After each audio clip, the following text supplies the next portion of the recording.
हमारी जो अर्निंग होती है 400-500 बैग से भी 5 से 6 लाख रुपए महीना आराम से करी जा सकता है। और इतने सारे मशरूम उगते हैं कि हमें भी सोचना पड़ जाता है कि मशरूम निकाले कहाँ से, कि इतनी जगह नहीं होती कि इनके बीच में हम लोग उंगली भी डाल लें। अच्छा, फायदेमंद तो बहुत ज्यादा है। जिनको लिवर की प्रॉब्लम होती है उनके लिए सबसे अच्छी दवाई है बटन मशरूम। अच्छा, प्रोटीन इतना ज्यादा होता है जितना आपका 1 से 1.5 किलो चिकन में होता है। आज हम लोग उतनी अर्निंग एक छोटे से कमरे से भी निकाल सकते हैं कि आज हम लोग ऑयस्टर मशरूम को लकड़ी में भी उगा लेते हैं। तो सर जैसे मैंने और वीडियोस में देखा है कि लोग बाग जो बीज है वो बाहर से मंगाते हैं, तो सर आप भी बाहर से मंगा रहे हैं या फिर कैसे? नहीं, हमारे पास अब तकनीक इतनी ज्यादा अच्छी हो चुकी है कि हम अपना बीज खुद से तैयार करते हैं। मतलब जैसे मुझे बताइए कि जो लोग बाग बड़े बड़े फार्म में कर रहे हैं, आप ये छोटी सी जगह में इतनी इनकम कैसे कमा पा रहे हैं? लोग ये बोलते हैं कि उसमें एसी लगाया जाता है, मगर कौन से तरीके का एसी होता है वो उनकी सबसे बड़ी मिसअंडरस्टैंडिंग हो जाती है।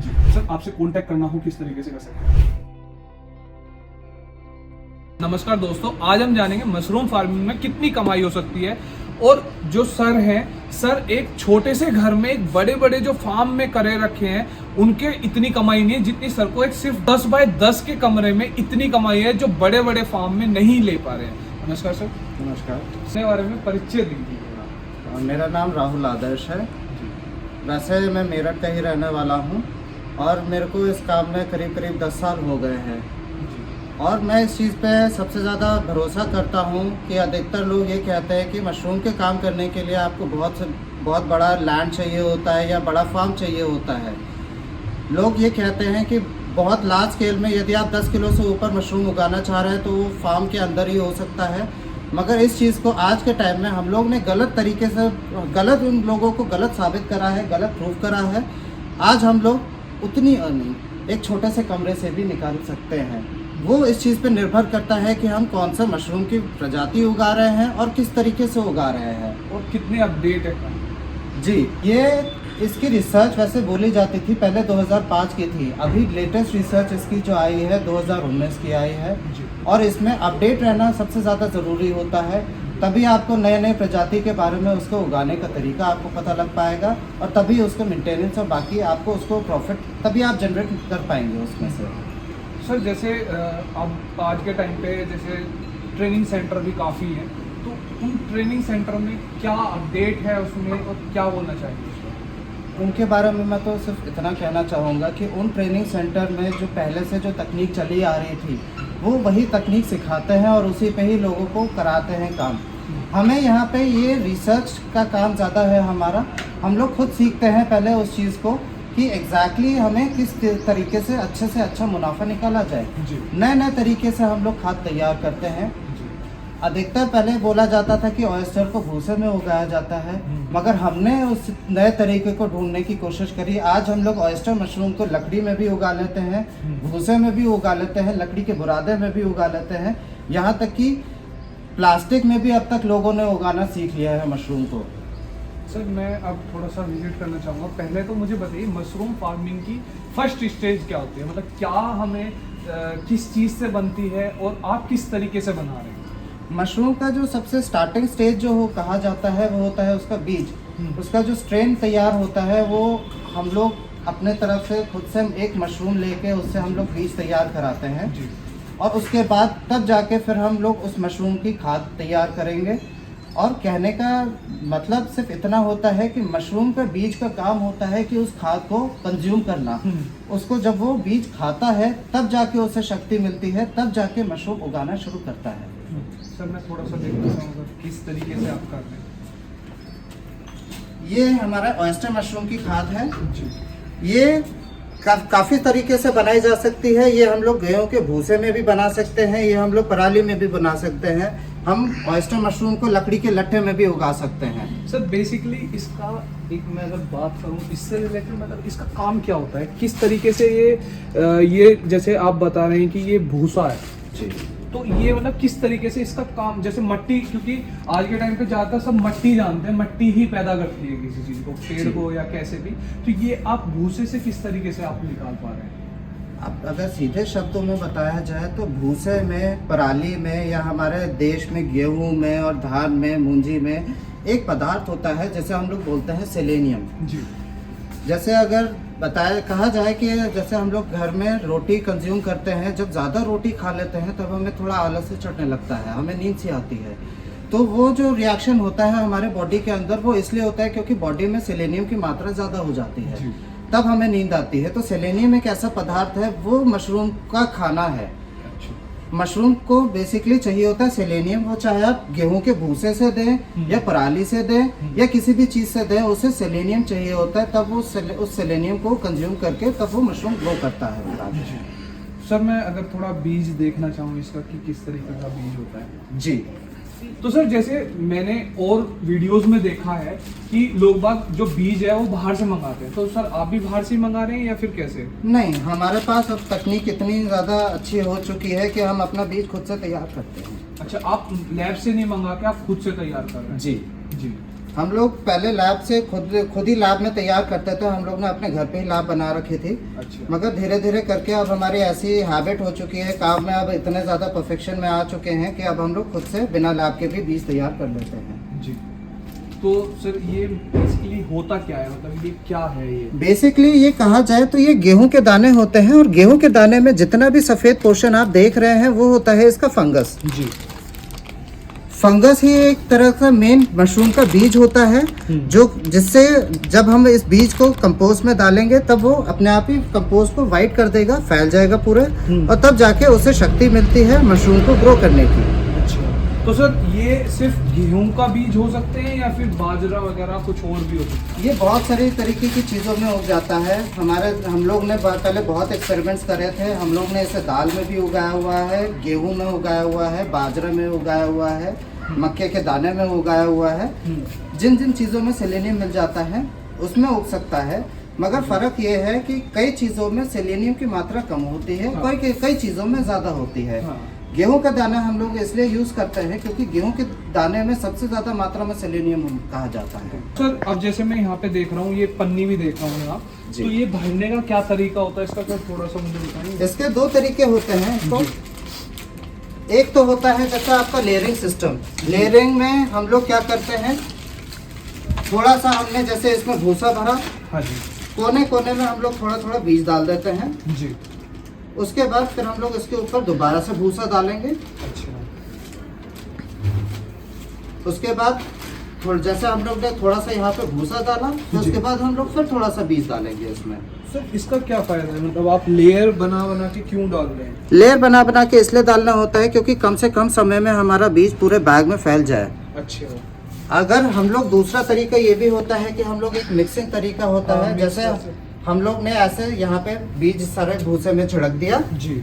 उसके बाद हाथों से मिक्स करके जी। सीधे सीधे हम बैग भर सकते हैं। हाँ जी। मगर उसमें नुकसान ये हो जाता है कि अधिकतर लेयरिंग मेथड में हमारा 10 से 15 दिन में बैग तैयार हो जाता है। मिक्सिंग में करीब 20 से 25 दिन भी लग जाते हैं बैग तैयार होने में। क्योंकि अब जैसे मैं अगर यहाँ पे प्लीज दिखाएंगे, जैसे अब मैं यहाँ पे देखूँ तो यहाँ एक भी मुझे लगता है बीज ढंग में प्रोफाइल नहीं दिखाई दे रहा, और अगर मैं इसे हटा के देखूं तो यहाँ पे देखिए आप बीज कितने सारे यहाँ पे दिख रहे हैं हमें। जी। तो यहाँ से हमें ये भी फायदा हो सकता है। अच्छा सर, इससे आगे का प्रोसीजर क्या होता है? बीज डालने के बाद जब इस बैग को हम लोग पूरा भर लेंगे, इसे हम लोग सिर्फ रबर बैंड लेके सिर्फ एक बार बांध लेंगे और इसे सिर्फ 15 दिन के लिए हम लोग एक डार्क रूम में छोड़ देंगे। अच्छा। उससे क्या होगा कि ये 15 दिन के अंदर अंदर ये पूरा बैग आपका वाइट हो जाएगा, और इसमें जितना भी बीज है, जितना भी बीज हम लोग ने इसमें डाला है वो पूरा फैल के पूरे बैग को आपका वाइट कर देगा। अच्छा। इसका बीज का जितना भी प्रोसीजर है, जितना भी मैकेनिज्म है, वो हम लोग आगे रूम में जाके हम लोग बटन मशरूम में पूरा सीखेंगे अभी। तो सर अगर मैं अभी छोटी सी पहले बात करूं, जैसे ये बीज है तो लोग बाग जो बाहर से मंगाते हैं उन्हें क्या प्राइस पड़ता है और आपकी कितनी लागत आ रही है इस पे? बीज बनाने के सबके अलग अलग स्ट्रेन के ऊपर डिपेंड करता है। इसका सबसे स्टार्टिंग स्टेज जो होता है वो हम लोग टेस्ट ट्यूब में तैयार करते हैं। वो उसके रेट के ऊपर डिपेंड करता है कि आपके मार्केट में ये बीज कितने के तक के पहुंच सकते हैं। कई बार टेस्ट ट्यूब जो सबसे सस्ती आती है वो 1000, 1500, 2000 की भी आ जाती है। उससे जो बीज तैयार होते हैं वो क्वालिटी अलग होती है। उससे आपके मार्केट में 100 रुपये, 125, 150 रुपये तक के बीज तैयार हो जाते हैं। हम लोग अलग अगर अच्छी टेस्ट ट्यूब अगर लेते हैं, बटन मशरूम की अगर बात करी जाए तो इसमें 5000, 10,000 रुपये तक की भी टेस्ट ट्यूब आती है। ये बीज जो जी। और उससे जब उन टेस्ट ट्यूब से हम लोग तैयार जब इन बीजों को करते हैं तब वो बीज करीब 400 से 500 रुपए किलो तक के भी होते हैं। उनमें फ़र्क ये होता है कि उनमें एक तो बीमारी से दूर रहते हैं वो, उनमें कोई बीमारी नहीं लग सकती, फ्रूटिंग उनमें पूरी आएगी। और जितना लोग ये कहते हैं कि 2 किलो 2.5 किलो, उसमें उससे कई लोगों ने उससे ज़्यादा अच्छा एवरेज निकाला हुआ है इनमें। मतलब इससे आप घर पे अगर बनाते हैं, इसे अपने मतलब पर्सनल बनाते हैं, पर्सनली तो हम उसमें बनाते हैं, आप- उसमें 100 से 125 रुपए तक का आपका लागत लगता लेकिन है। इसमें भी अगर मैं बात करूं तो इसमें थोड़ा काफी अपडेट रहना पड़ेगा आपको, और दूसरा आपको मशरूम के साथ साथ में इस पे भी ध्यान देना होगा। बिल्कुल। तो सर इसे बनाने का क्या तरीका है अगर मैं बात? इसे बनाने के लिए बिल्कुल एक ह्यूमन बेबी की तरह इसका स्टेजेस होती हैं। जी जैसे न्यूबॉर्न बेबी होता है, उसे हम लोग लिक्विड डाइट देते हैं। जी। तो हम लोग क्या करते हैं, मशरूम में से ही एक छोटा सा स्ट्रेन निकाल लेते हैं। स्ट्रेन बोले तो सर? स्ट्रेन बोले तो एक बिल्कुल छोटा सा रेशा, अच्छा। एक मशरूम के अंदर से एक छोटा सा रेशा हम लोग निकाल के फिर उसे एक लिक्विड डाइट देते हैं, जस्ट लाइक अ बेबी। जी पहले उसे टेस्ट ट्यूब में डालेंगे, टेस्ट ट्यूब में लिक्विड होता है, उसमें हम लोग डाल के रखते हैं, फिर वो 10 से 15 दिन लगता है, आपका पूरा टेस्ट ट्यूब वाइट कर देगा। जी। फिर उसके बाद उससे हम लोग कल्चर, उस टेस्ट ट्यूब को हम लोग बोलते हैं कल्चर। जी। कल्चर से फिर हम लोग डिवाइड करते हैं मास्टर स्पॉन में। मास्टर स्पॉन के बाद फिर आता है लास्ट स्टेज आपका बीज बनाने का, इसे हम लोग बोलते हैं कमर्शियल स्पॉन। जी। यही इसका बीज है, यही एक फंगस होता है, यही होता है बीज, जो कि गेहूं के दानों को कंज्यूम करके ये उग रहा है। ये अच्छा, कुल मिला के ये एक फुई भी बोल सकते हैं जैसे, और जी। ये फंगस फुई होता है। फंगस फुई ही होता है। हाँ, और ये हर दुनिया में देखिए हर तरीके के फंगस होते हैं। कुछ काले रंग के फंगस होते हैं, कई बार जैसे घर में हम लोग दाल छोड़ देते हैं, दाल 2 से 3 दिन के अंदर देखेंगे तो वो बिल्कुल सड़ चुकी होगी, उसमें फुई लग जाती है। उस फुई के रंग पे भी डिपेंड करता है, क्या पता वो काले रंग के अगर फुई होती है तो उसमें काले रंग का कोई जहरीला मशरूम भी वो ग्रो कर सकता है। अच्छा, बेसिकली अगर मैं बात करूँ, ये मशरूम जो है फंगस ही है फंगस, पूरा मतलब फंगस है। शुरू से लेके इसका एंड तक फंगस ही है। जी। तो सर मैं अगर इससे, अब जैसे मैंने ये पन्नी बना ली है, यहाँ हमारी ये पैक हो चुकी है, बीज आ चुका है, उसके बाद में अगला प्रोसीजर क्या है? उसके बाद फिर तो हमें सीधे फसल निकालनी होती है, वो मैं आपको आगे ले जाके जी दिखाता हूँ। प्लीज। तो सर जैसे आप बोल रहे हैं कि आप ये इसमें क्या देख रहा हूँ, ये शिटाकी मशरूम्स की बात है। अच्छा, तो सर मैं इस टॉपिक के ऊपर और इस मशरूम के ऊपर मैं थोड़ा सा दूसरी वीडियो में बात करना चाहूँगा, क्योंकि लंबी वीडियो हो जाएगी। तो सर अपने टॉपिक पे वापस आते हैं। तो सर जैसे मुझे बताइए कि जो लोग बाग बड़े बड़े फार्म में कर रहे हैं, आप ये छोटी सी जगह में इतने इनकम कैसे कमा पा रहे हैं? देखिए इसमें बहुत ज़्यादा फर्क है। हम्म। लोग जो बड़े बड़े फार्म में, वो उनका काम क्या होता है कि वो मशरूम को ग्रो करके वो डायरेक्टली मंडी में ले जाके बेचते हैं। मंडी में सबसे पहली चीज़ है, उनको भाव बहुत कम मिलता है। अच्छा। अगर हम लोग थोड़ा सा काम थोड़ा सा बढ़ा कर भी हम लोग अपने पहले लोकल एरिया में देना शुरू करेंगे तो मंडी से हमें अच्छे रेट मिल जाते हैं। बिल्कुल। दूसरी चीज ये होती है कि हमें इसमें कॉस्ट मल्टीप्लिकेशन आना चाहिए। हमारे पास इसमें कोई बंदिश नहीं है कि हमें मशरूम निकाल के हमें मंडी में बेचना है। हम लोग प्रॉफिट जनरेट करते हैं तो इसका बाय प्रोडक्ट बना के, जैसा आपका मशरूम का अचार हो गया, मशरूम के सॉसेस, मशरूम के जैम्स हो गए, बहुत तरीके के इनके बाय प्रोडक्ट्स बना के तो इससे। आप वो भी बनाते हैं? जी। अच्छा, तो सर मैं फिर से यही बात कहूंगा कि ये वाली वीडियो भी हम दूसरे वाले में डिस्कस करेंगे। जी। तो सर अच्छा, और क्या क्या बनाते हैं सर आप? मशरूम के बहुत सारे प्रोडक्ट्स हैं, और यहाँ तक कि हम लोग लोगों की प्रॉब्लम सॉर्ट आउट करने के लिए भी मशरूम के छोटे छोटे बैग्स बनाते हैं। अच्छा, ये बैग्स वगैरह प्रॉब्लम सॉल्व करने के, जैसे कि हाँ दिखाने जी, के लिए? दिखाने के लिए भी, Example। और मान के चलिए कि मान लीजिए जिनको फ्रेश मशरूम खाने हो, जिनको अच्छी ताज़ी सब्जी चाहिए होती है, और जिनके पास घर में एरिया नहीं होता मशरूम को उगाने के लिए, जी। वो 1 या 2 बैग ले जाके भी आप अपने घर में उसकी फसल निकाल के कंज्यूम कर सकते हैं। वो सबसे ज़्यादा अच्छा फायदेमंद रहता है। अच्छा सर, मैं अगर बात करूं मशरूम की, तो मशरूम से मुझे समझ में आता है पहले तो कि वहाँ पे टेम्परेचर बिल्कुल लो हो, टेम्परेचर मतलब पॉइंट में जैसे 0.1 0.2 कुछ ऐसे हो। और दूसरा सर खर्चे की बात आती है कि सबसे पहले लोग बाग बोलते हैं कि एसी लगवाओ, अगर मशरूम है तो टेम्परेचर मेंटेन करने के लिए एसी लगनी चाहिए, तो आप उसे कैसे कर रहे हैं? देखिए मैं आपको सबसे पहले अधिकतर लोगों का भी ये गलतफहमी दूर कर देता हूँ। लोग ये बोलते हैं कि उसमें एसी लगाया जाता है, मगर कौन से तरीके का एसी होता है वो उनकी सबसे बड़ी मिसअंडरस्टैंडिंग हो जाती है। कई लोगों को हमने देखा है कि घर में नॉर्मल जो घर वाले एसी होते हैं वो लगा देते हैं, मगर उससे सबसे पहले उनका नुकसान होता है कि उन एसी का काम होता है ह्यूमिडिटी को खींचना। वो जितनी भी कमरे में नमी है उसको खींच के एक पाइप के जरिए, एक छेद के जरिए वो निकाल देगा बाहर। मगर मशरूम के काम में हमें टेम्परेचर तो चाहिए चाहिए, साथ में हमें हवा में नमी भी चाहिए होती है। वो हम लोग अधिकतर घर के अंदर ही हम लोग अपने यहाँ पे हमें एसी की रिक्वायरमेंट कुछ नहीं होती, हम लोग कूलर से ही मेंटेन कर लेते हैं। अच्छा, मतलब जो एसी का काम है वो आप कूलर से ही कर पाते हैं? जी। अच्छा, कैसे? हमें जरूरत नहीं पड़ती क्योंकि हमारे घर का स्ट्रक्चर ही इस तरीके का है। हमारे यहाँ पे हवा जितनी भी आती है, एक तो धूप आने का कोई हिसाब नहीं है यहाँ पे। रूम हमारा जिस जगह हम लोग ये मशरूम ग्रो कर रहे हैं, ये बिल्कुल कॉर्नर रूम है। यहाँ पे ऊपर के फ्लोर्स बने हुए, फर्स्ट और सेकंड थर्ड फ्लोर तक पूरा हमारा कंस्ट्रक्टेड है। अच्छा। तो हम लोग जो अभी है, हम लोग ये ग्राउंड फ्लोर में है। ये बिल्कुल ठंडा रहता है और हमें एक चीज ध्यान रखनी होती है कि कूलर आपका 4, 5 या 6 डिग्री तक आपके रूम का टेम्परेचर डाउन कर सकता है। हम यदि अभी अगर फेस करेंगे इस रूम में, अगर हम लोग फील भी करते हैं तो करीब 18 से 19 डिग्री अभी टेम्परेचर हो रहा है। यदि बाहर आपका तापमान 35 डिग्री भी होगा तब भी हमारे कमरे के अंदर यहाँ पे 26 डिग्री तापमान होता है। और उस दौरान भी यदि हम लोग कूलर अगर इस्तेमाल करते हैं तो वो 5 डिग्री कम करके 20 डिग्री 21 डिग्री तक वो मेंटेन कर सकता है। और उतना टेम्परेचर बटन मशरूम को ग्रो करने के लिए बिल्कुल अच्छा सर, आपका तो चलिए मानते हैं कि आपका जो घर का स्ट्रक्चर है वो अच्छे से बनाया हुआ है, लेकिन अगर हम एक शेड के नीचे करना चाहें, एक मतलब लोहे की टीन के नीचे करना चाहें ये काम, क्योंकि वहाँ पे तो गर्मी है, तो वहाँ पे किस तरीके से कर सकते हैं? टीन की शेड जो होती है उसका काम होता है बेसिकली कि धूप को ट्रैप करना। उसके ऊपर जब भी धूप पड़ेगी तो उसके नीचे जितना भी एरिया होता है वो उसको बिल्कुल गर्म करने की कोशिश करती है। तो उसके लिए सबसे बढ़िया जो इलाज होता है, हम लोग पराली के जो गट्ठे होते हैं, पूरे बंचेस होते हैं, वो उस शेड के ऊपर, टीन शेड के ऊपर डाल देंगे और उसे हल्का सा उसमें पानी छिड़काव कर देंगे ठंडे पानी का रोज कंटिन्यू। हाँ जी। अच्छा। जिससे आपका टेम्परेचर बहुत अच्छे से मेंटेन हो जाएगा। लेकिन सर फिर भी कहीं ना कहीं सर्दी तो वो गर्मी तो रहती है, फिर भी गर्मी रहती है, मगर हमारा काम पहले तो उस गर्मी को खत्म करने का है ताकि टेम्परेचर नीचे ज्यादा ना इंक्रीज हो।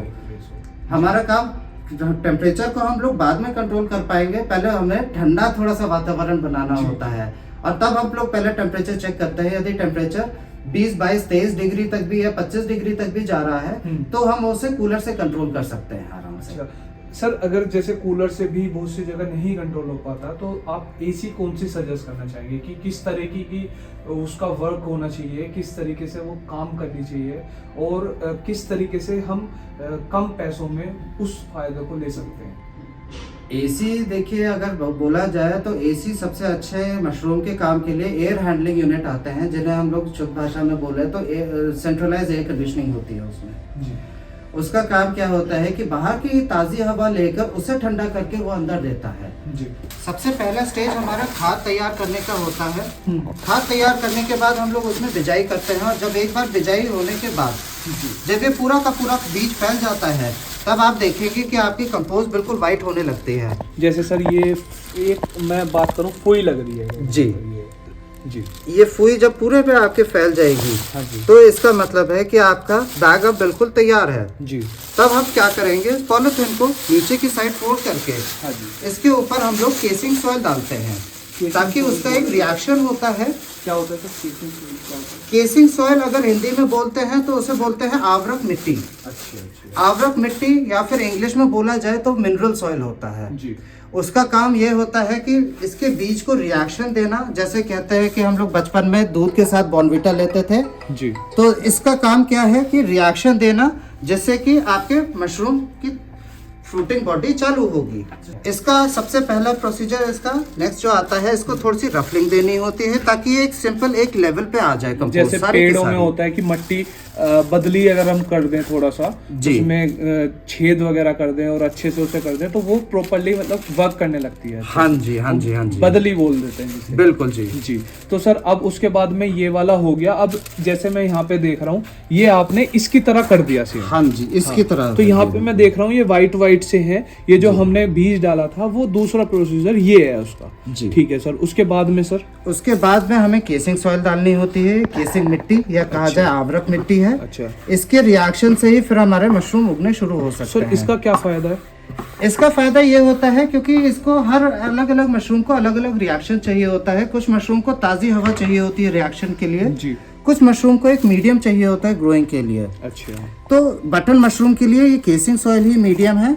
इसको हम लोग बैग के ऊपर इस तरीके से फैला के हम लोग रख देते हैं। केसिंग सॉइल के अंदर आपका सिर्फ गोबर की खाद और इसमें कोकोपीट है, जिसे हम लोग हिंदी में बोला जाए तो कॉयर पिथ बोलते हैं उसे।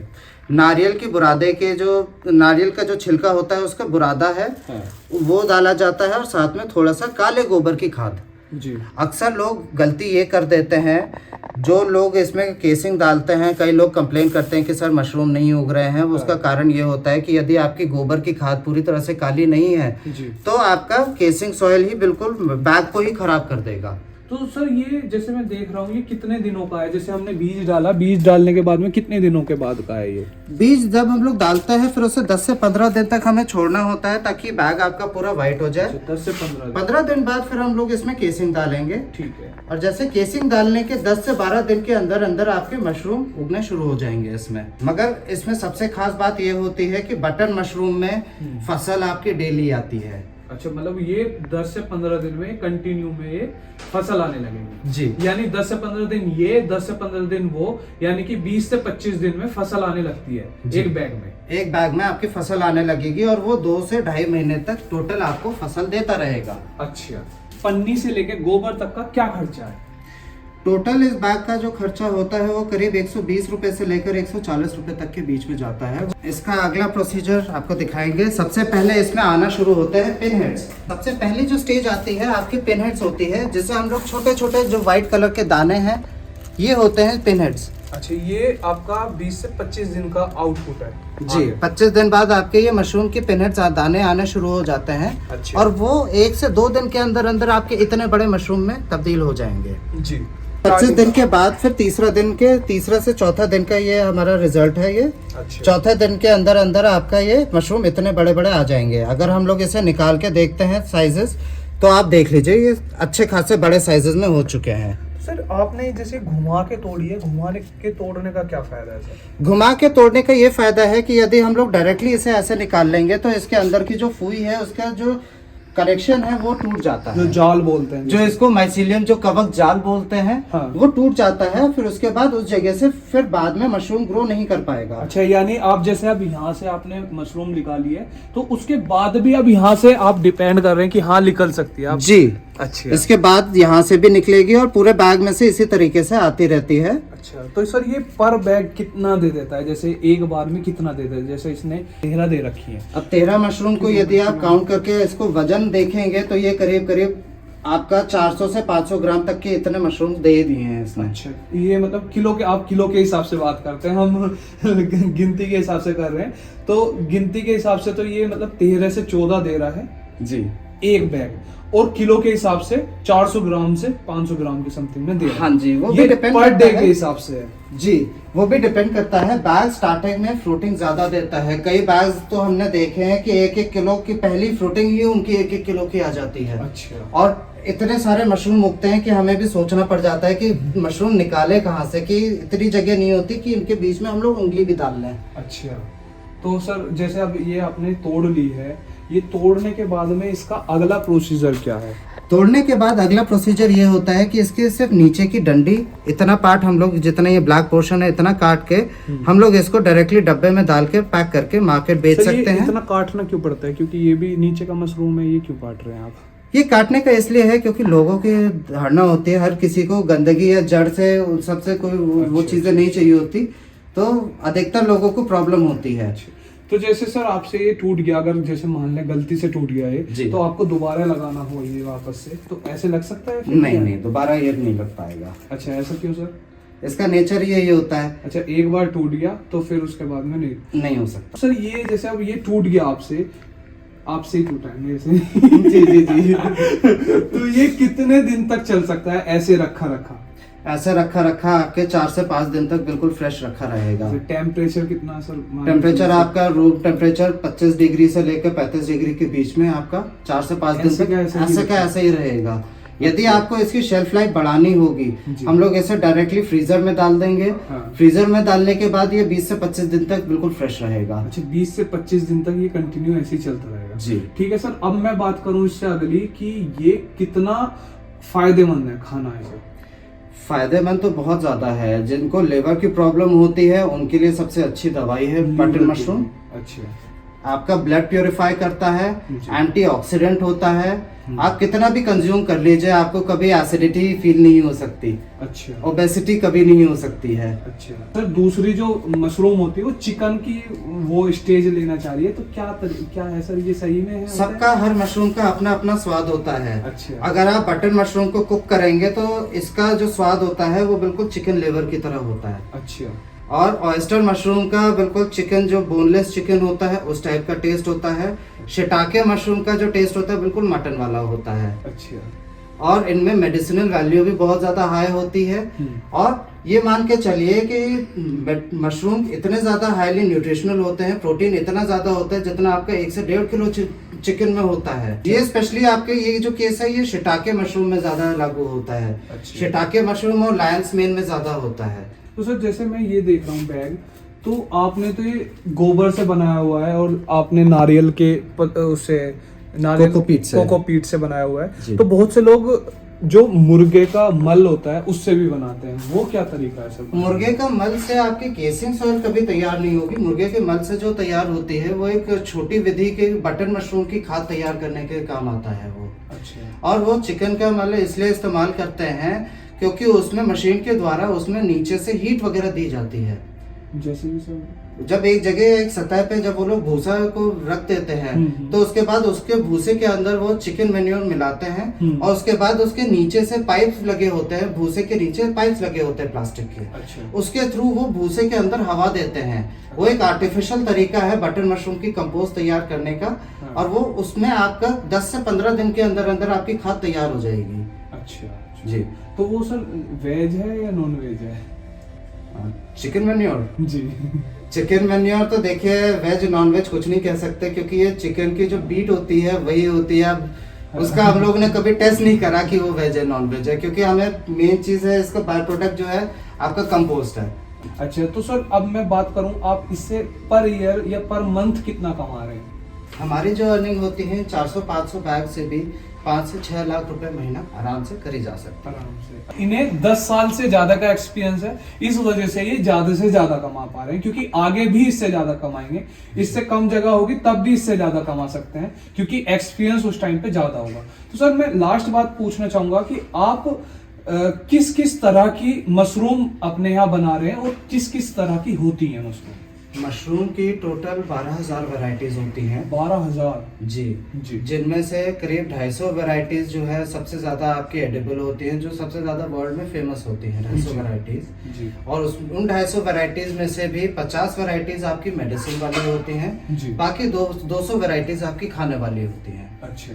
अब खाने वाली वैरायटीज में हम लोग जो काम कर रहे हैं वो मेन वैरायटीज आपके जैसे बटन मशरूम है। जी। ये वाइट बटन है, तो इसी के जैसा एक और आता है ब्राउन बटन, जी। उसमें भी हम लोग काम करते हैं। दूसरी वैरायटी है शिटाके, ऑयस्टर है, गैनोडर्मा और आपका लायंस मेन और ऑरिकुलेरिया। एक अलग टाइप का डिस्टिंक्टिव मशरूम होता है ऑरिकुलेरिया, जैसे बरसाती मशरूम बोलते हैं। देखने में बिल्कुल इंसान के कान की तरह होता है और जब छुएंगे उस मशरूम को तो ऐसा लगेगा कि आप अपने कान को हाथ लगा रहे हो। जी। जो प्रोडक्ट हैं आप ऑनलाइन भी सेल कर रहे हैं या फिर नहीं कर रहे हैं? ये प्रोडक्ट्स हम लोग ऑनलाइन भी सेल कर रहे हैं। A to Z इनका जितना भी प्रोडक्ट है, कहा जाए अगर ये बैग की बात करेंगे हम लोग ये बैग भी ऑनलाइन बेच रहे हैं। इससे जो फसल आती है वो भी हम लोग उसका भी बाय प्रोडक्ट बना के ऑनलाइन बेच रहे हैं। जी। मार्जिन इसमें बहुत ज्यादा है। अच्छा अच्छा। हाँ। मतलब आप सब चीजों को ऑनलाइन कर रहे हैं। सर ऑनलाइन से आपसे कांटेक्ट करने का क्या तरीका है?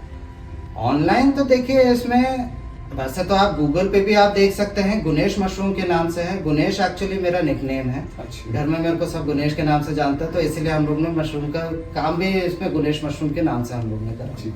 सर आपसे कांटेक्ट करना हो किस तरीके से कर सकते हैं? कांटेक्ट करने के लिए आप गूगल पे सिर्फ गुनेश मशरूम टाइप करेंगे या फिर आप गूगल मैप पे सिर्फ आप गुनेश मशरूम टाइप कर दीजिएगा, एग्जैक्ट एड्रेस और कांटेक्ट नंबर सब कुछ निकल आएगा साथ में।